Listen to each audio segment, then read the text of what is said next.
ஒரு நாள் தனது பார்வையின் சக்தி யாருக்கும் தீங்கு விளைவிக்க முடியாதா என்று பகவான் சனீஸ்வரன் யோசித்தார். அவரை சோதிக்க அவர் தனது பார்வையை சிவபெருமான் மீது செலுத்த முடிவு செய்தார். சனீஸ்வரன் கைலாயத்திற்குச் சென்று சிவனிடம் அனுமதி கேட்டார். சிவன் புன்னகைத்து, "சரி, உன்னால் முடியும்" என்றார். சனீஸ்வரன் தனது பார்வையை சிவனின் மீது செலுத்தினார். மில்லியன் கணக்கான உலகங்கள் நடுங்கின. ஆனால் சிவன் அமைதியாக பாதிக்கப்படாமல் இருந்தார். பின்னர் சனீஸ்வரன் பகவானின் காலடியில் விழுந்து வணங்கினார். "சிவபெருமானே, உங்கள் சக்தி என் பார்வையை விட அதிகமாக உள்ளது. நீங்கள் மகாதேவன்" என்று கூறினார்.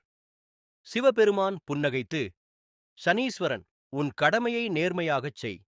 அது உயிருள்ளவர்களுக்கு கற்பிக்க ஒரு பாடம்.